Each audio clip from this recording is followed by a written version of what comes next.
I'm getting a lot more on Twitter right now asking on whose side I am as far as the Lagos land use tax and every other tax concerned. I'm on the side of facts and figures. That's on whose side I am. Let's get the man who is on my side this morning, Muda Yusuf, the Director General of the Lagos Chamber of Commerce and Industry. I'm asking whose side I am. If I'm on your side or I'm not on your side. But of course, this is a very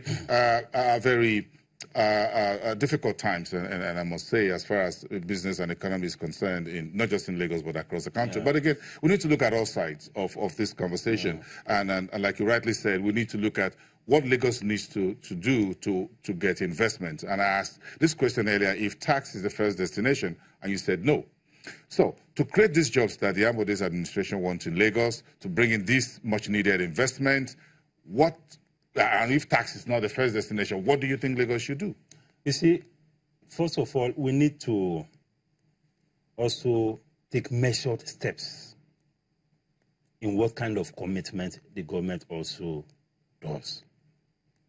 You know, whatever projects or whatever dream we have to put it within the context and the reality of the resources that are available and resources that are realizable.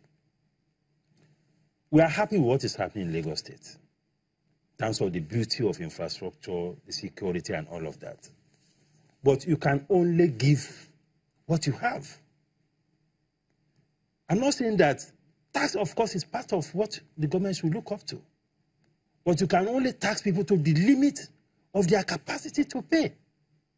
That is the argument. When the pressure of tax is exceeding the limit of capacity, then naturally there will be a very negative reaction from the citizens.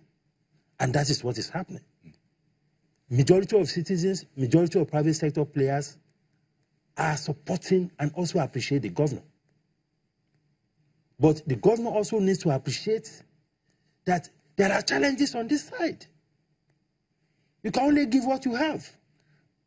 If businesses are going down, cost of production is high, you have problem with Apapa, you are paying interest rate of over 30%, you have problem with smuggling, you are paying so much for diesel, and yet you want people to create jobs.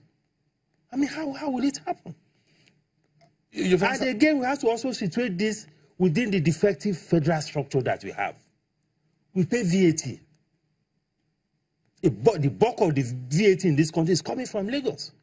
But unfortunately, this is going to the center. Ordinarily, these are sources of funds that the Lagos State should have used. But again, because of the defective federal structure we have, a lot of these taxes are going to the center. We pay education tax. It's going to the center. You know, you pay royalty on some of these quarries and all of that. It's going to the center. You pay corporate tax. It's going to the center. Do you think Lagos sits on enough pot of money already as not to bring in this multifarious tax at this time? Driver's license, vehicle registration, borehole tax, the land use tax, which is now backdated and brought forward. No. Because IGR, you said it's about 300 billion naira for a place like Lagos. And I heard I was also in the news last week that about 50% of that goes to salaries and wages of the civil servants in Lagos State alone. You see, there are two ways of dealing with issue of resource constraint. You deal with it from the point of view of maximizing the revenue that you generate, which is what the government is also emphasizing on now. But that can also go only as far as the capacity of those who are paying to pay you. That is one. The second thing is to look at the cost itself. You talk about how much it's costing to also run the government. There are also issues of value for money. So we need to look at both sides. How we can do cost minimization and revenue maximization. But as far as maximizing revenue is concerned, the emphasis should be not on those who are already paying the tax, but those who are not paying at all. Because we still have quite a number of properties and people that are outside the net. I mean, this is borne out by some of the statistics that was given even by the commissioner during our forum. So we should go after those who are not in the net. rather than overburden those who are already paying. So would you think? So do you think the Lagos State should scale this land use charge like the federal government is scaling on the tobacco, wine, and spirits? Say, well, in 2018 you're going to pay X, then 2019 you pay XY, then 2020 you pay XYZ. That should be more like it. That should be more like it, rather than a sudden jump of 400%. There are some cases where the jump was up to 1,000%. Yeah. So if these things are measured, I mean, we also responsible citizens. Lagos State is also heavily borrowed. Well, where do you think the money in Lagos is going? You're not the governor, but I'm still going to ask you. Do you have any idea? With so much IGR on one hand, and Lagos also has the bond market where it has borrowed also heavily. Do you think Lagos is under some kind of yoke while it tries to pretend that everything is all right? There's a lot of pressure, I can imagine. First, the population is growing. I mean, the last numbers we are told the population is about 24 million people. That is a lot. And this population exerts a lot of pressure on social infrastructure and also on security. I mean, I can imagine how much they are spending even on waste management alone.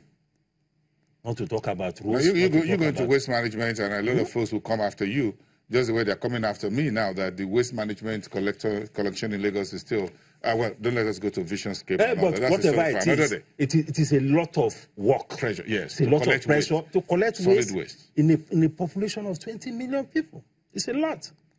Then talk of facilities, health facilities, you need to provide roads, you need to do flood control, you need to provide security. So, it's a lot. So as you see the increase in the number of people, yes, then Lagos needs more money. Lagos needs more money. But you can only take the money that people can afford to give. We are talking about capacity to pay now. We are not talking about willingness to pay. We are willing to pay, but you can only pay to the limit of our capacity. That is what businesses are saying, and that's what the citizens are also saying. Take even the payee, for instance.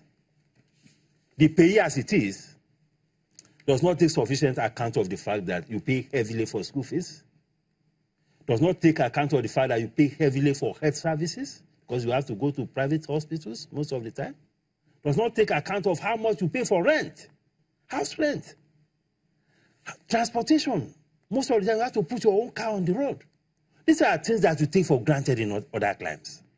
So when people come and say tax to GDP ratio is this and that, the things that other people provide for the citizens are not available here. And it's a lot of pressure on the